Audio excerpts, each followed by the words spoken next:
están? Bienvenidos a una nueva edición de Informe Diario. Mi nombre es Carla Chocano. Es momento de revisar los titulares del programa de hoy.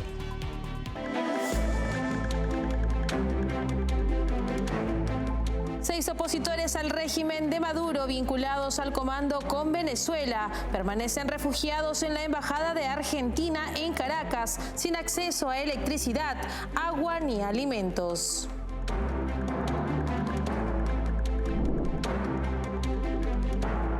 La líder opositora venezolana María Corina Machado pidió al gobierno de Brasil reconocer a Edmundo González Urrutia como presidente electo de Venezuela.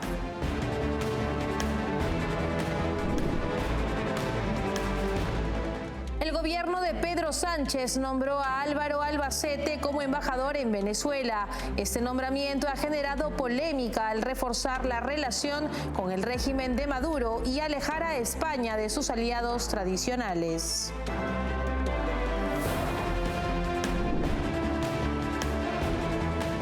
El presidente surcoreano Yoon Suk-yeol enfrenta una crisis política tras declarar la ley marcial, provocando protestas y rechazo parlamentario.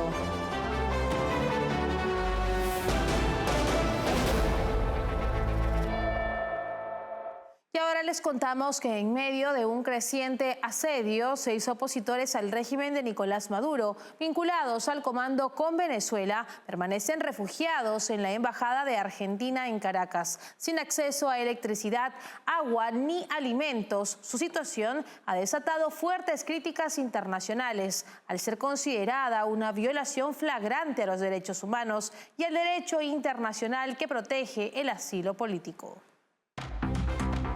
6 opositores vinculados al comando con Venezuela, liderado por María Corina Machado, permanecen refugiados en la Embajada de Argentina en Caracas bajo condiciones extremas, sin acceso a electricidad, agua ni alimentos. La sede diplomática, custodiada por Brasil, ha estado rodeada por fuerzas de la dictadura de Nicolás Maduro, intensificando el asedio en las últimas semanas. La situación ha sido denunciada como una grave violación a los derechos humanos y al derecho internacional de asilo político. Magali Meda, jefa política del comando, denunció que desde el 23 de noviembre no hay suministro eléctrico en la embajada, lo que ha agravado la situación humanitaria de los asilados. Según Meda, la alimentación depende de un refrigerador operado por una planta eléctrica de corta duración y el acceso al agua es limitado debido a la prohibición de ingreso de camiones cisterna. Esta situación ha sido calificada por Meda como una práctica de terrorismo de Estado. La Iniciativa Democrática de España y las Américas también alzó su voz, calificando el trato a los opositores como inhumano y degradante. En un comunicado, alertaron que estas prácticas violan los derechos fundamentales de los refugiados, incluyendo el acceso a servicios médicos y básicos, y pidieron a la comunidad internacional tomar medidas frente a estas acciones del régimen de Maduro. Edmundo González Urrutia, quien fue el verdadero ganador de las elecciones del 28 de julio, se unió a las denuncias y calificó las condiciones de los asilados como tortura.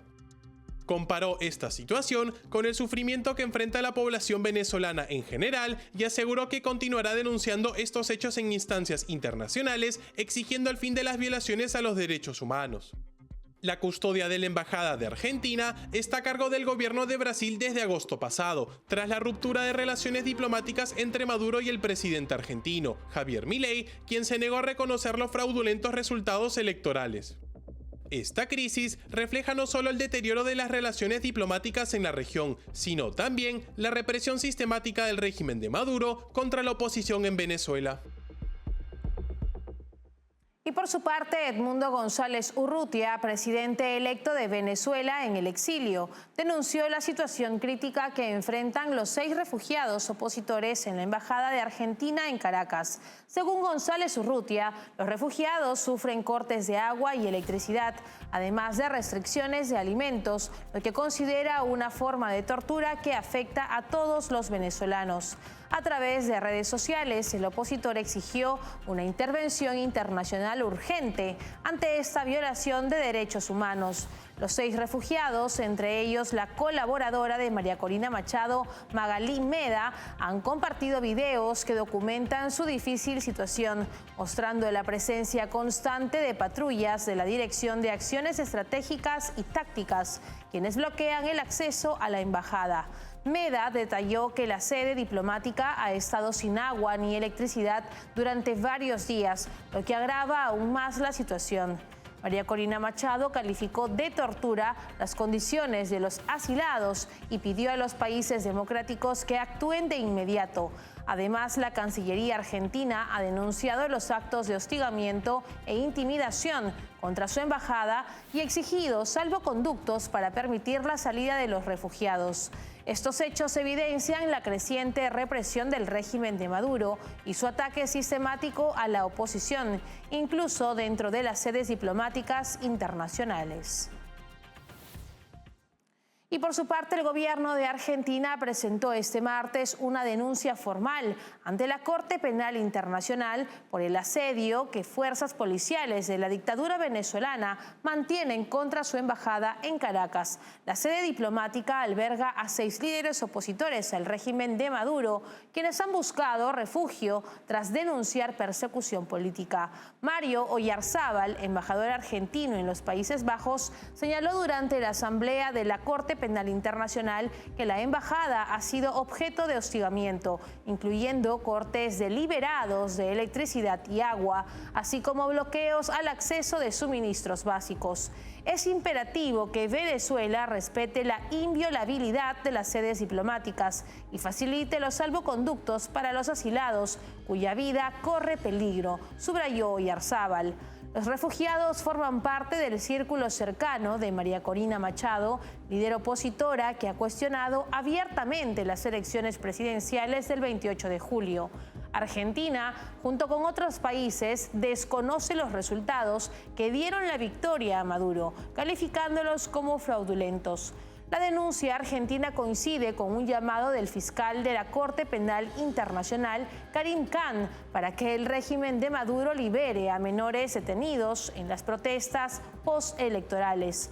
Mientras tanto, la situación en Venezuela sigue deteriorándose, con crecientes violaciones a los derechos humanos y una crisis democrática que mantiene al país bajo el escrutinio internacional. Asimismo, la líder opositora venezolana, María Corina Machado, pidió al gobierno de Brasil reconocer a Edmundo González Urrutia como presidente electo de Venezuela, subrayando que este respaldo será crucial para presionar al régimen de Nicolás Maduro y facilitar una transición pacífica. Durante una intervención ante legisladores brasileños, Machado destacó el aislamiento internacional de Maduro y la necesidad de reforzar el apoyo a la oposición para asegurar el respeto a la voluntad popular. La líder opositora venezolana María Corina Machado instó al gobierno de Brasil a reconocer a Edmundo González Urrutia como el presidente electo de Venezuela, intensificando la presión internacional contra la dictadura de Nicolás Maduro. Durante una intervención virtual ante la Comisión de Relaciones Exteriores de la Cámara de Diputados brasileña, Machado afirmó que el reconocimiento brasileño podría facilitar una transición pacífica en Venezuela. Brasil debe reconocer a Edmundo González como presidente electo para presionar a Maduro y demostrarle que su mejor opción es una transición ordenada y pacífica, dijo Machado desde la clandestinidad. La opositora destacó que el régimen de Maduro se encuentra aislado, debilitado y sin recursos, tanto a nivel nacional como internacional. Tras las elecciones del 28 de julio, el Consejo Nacional Electoral de Venezuela, controlado por el chavismo, proclamó a Maduro fraudulentamente como ganador sin publicar los resultados detallados. En contraste, la oposición ha mostrado las actas que prueban una amplia victoria de González Urrutia. El presidente brasileño Luis Ignacio Lula da Silva, aunque en el pasado mostró afinidad con Maduro, ha endurecido su discurso. Lula vetó la participación de Venezuela en el bloque BRICS y calificó al líder chavista como un problema exclusivo de Venezuela. Sin embargo, queda por ver si se trata solo de un tema discursivo para conseguir apoyo, o si el gobierno de Lula está realmente dispuesto a respaldar un cambio democrático en Venezuela. Machado subrayó la importancia de mantener la presión diplomática para garantizar que González Urrutia asuma la presidencia el 10 de enero, según lo estipula la Constitución venezolana. Seguiremos firmes juntos a aliados como Brasil para lograr esa transición ordenada, concluyó Machado. Y en otras noticias, el gobierno de Pedro Sánchez nombró a Álvaro Albacete como embajador en Venezuela, generando polémica por su inexperiencia en el país sudamericano y en la diplomacia internacional. Este nombramiento, influido por Sumar, refuerza la relación con Nicolás Maduro y aleja a España de sus aliados tradicionales. La salida anticipada de Ramón Santos, quien era embajador en Venezuela, refleja tensiones internas en el gobierno socialista. Albacete asumirá en enero en un contexto político clave marcado por la victoria no reconocida de Edmundo González en Venezuela. El gobierno de Pedro Sánchez ha designado a Álvaro Albacete como nuevo embajador en Venezuela, una decisión que refuerza la relación con la dictadura chavista y genera polémica en los círculos diplomáticos. De acuerdo con un análisis del Mundo, Albacete, cercano al exministro Miguel Ángel Moratinos y al portavoz de Sumar, Ernest Urtasun, carece de experiencia en el país sudamericano o en cargos diplomáticos en el extranjero, lo que ha sorprendido a expertos del sector. El nombramiento, aprobado por el Consejo de Ministros, marca la primera vez que Sumar influye en una decisión de política exterior. Albacete, quien ha ocupado roles en organizaciones internacionales y lideró el gabinete de Urtasun en el Ministerio de Cultura, salta directamente al cargo de embajador en Caracas, algo inusual en la diplomacia española. Este cambio se produce en un contexto tenso. El gobierno español, bajo la presidencia de Pedro Sánchez, no ha reconocido a Edmundo González como presidente electo de Venezuela, a diferencia de Estados Unidos e Italia, y enfrenta críticas por su postura ambigua ante la dictadura de Nicolás Maduro. La salida de Ramón Santos como embajador, inicialmente prevista para mediados del 2025, se adelanta tras desacuerdos en su manejo de negociaciones con líderes chavistas y opositores. La decisión de Sánchez de acercarse a Miraflores refleja un giro diplomático que alinea a España con una izquierda internacional y aleja al país de la posición de la Unión Europea y sus aliados tradicionales. Albacete, cuyo rol ha sido bien recibido por figuras como José Luis Rodríguez Zapatero, de izquierda radical y cercano al chavismo, se prepara para asumir su cargo en enero, en un momento clave para la política venezolana, cuando debería asumir el gobierno el opositor Edmundo González Urrutia. Y con esta información cumplimos con la primera pausa del programa. Volvemos con más enseguida. Café Sombra de Pino, un café diferente que crece a la sombra de pinos en Villarrica. Ya lo saben, Café Sombra de Pino, un café premium al alcance de todos.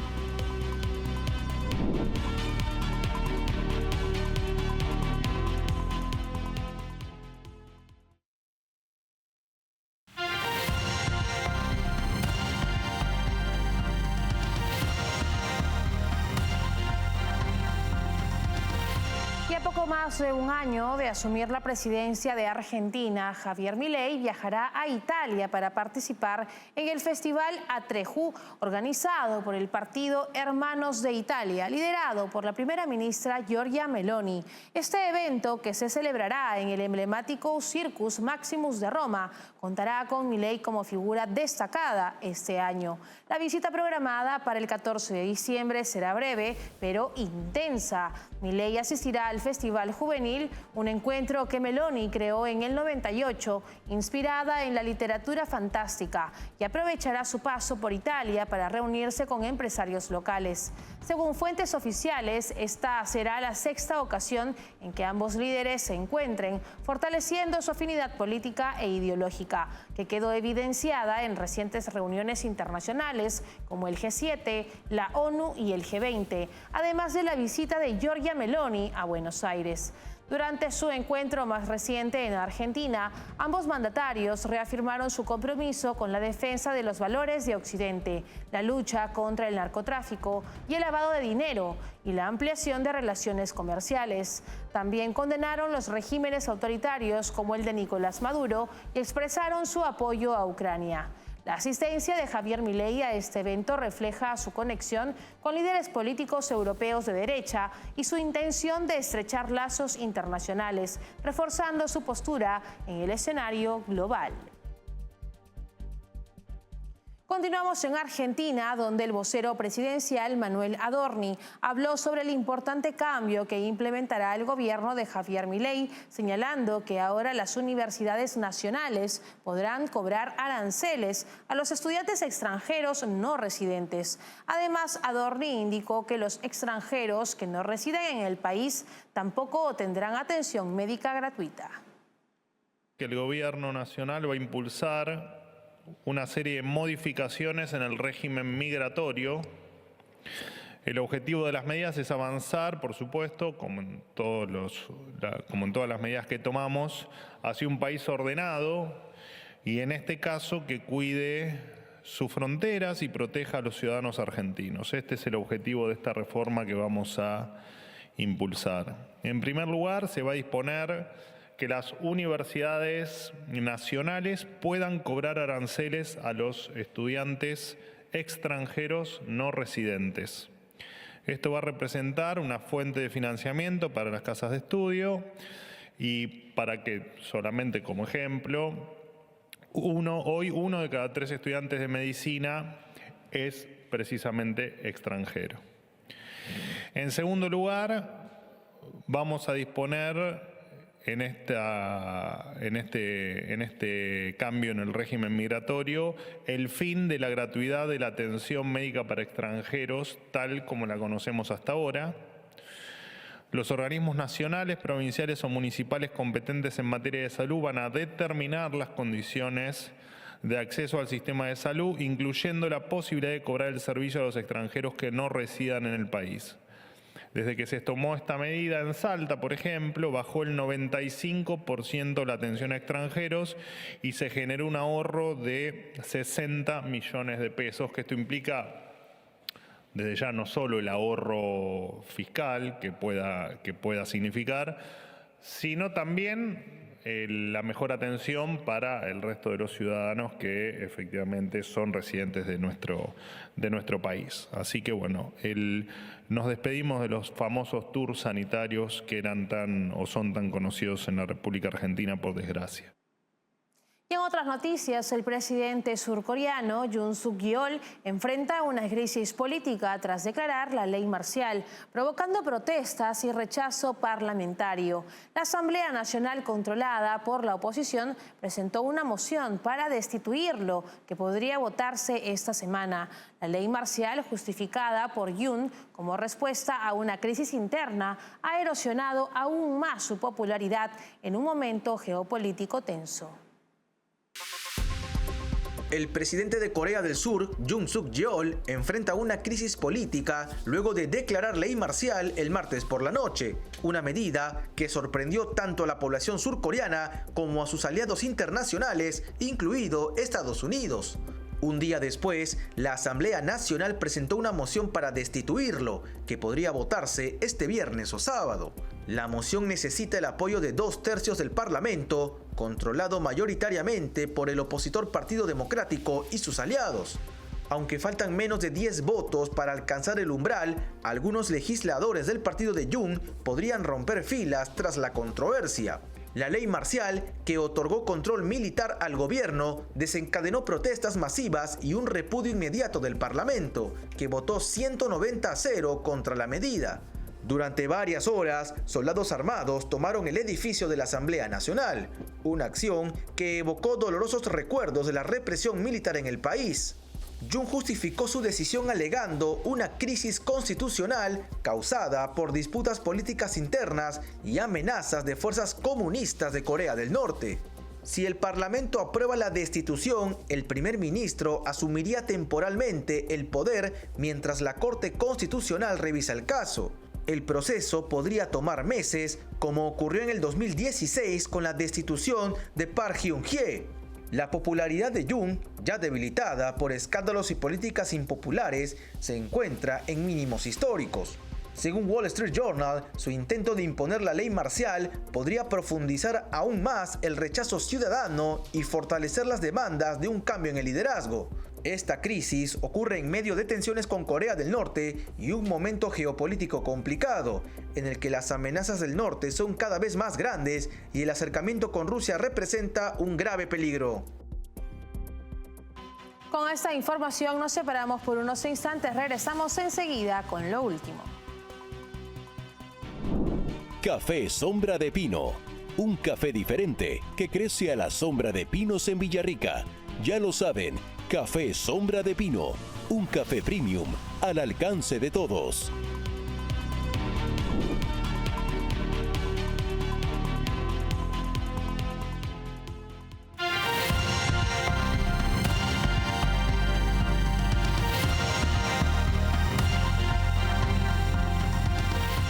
Estamos de regreso en Informe Diario. China anunció una prohibición inmediata de exportación de minerales estratégicos como galio, germanio y antimonio hacia Estados Unidos, intensificando las tensiones comerciales. Estos materiales son esenciales para la producción de semiconductores, tecnología infrarroja, armamento y baterías de vehículos eléctricos, lo que subraya su importancia en sectores tecnológicos y de defensa.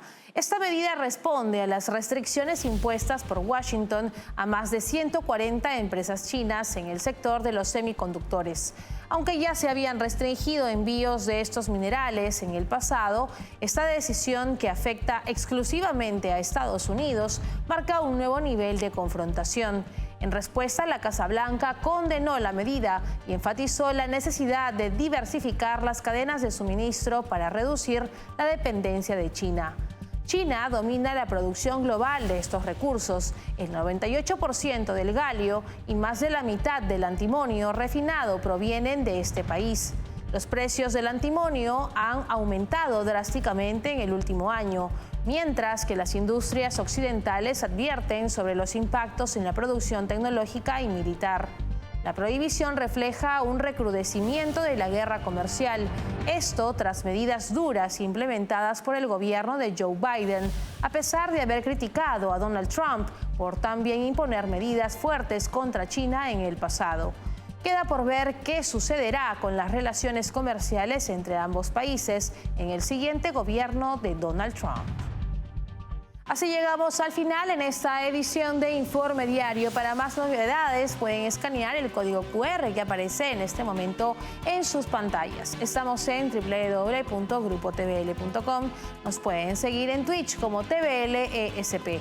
Nos escuchan también en Spotify como TVL en español. Y recuerden suscribirse a nuestro canal de YouTube TVL en español, donde podrán ver y seguir nuestra señal en vivo. Hasta una próxima edición. Nos vemos.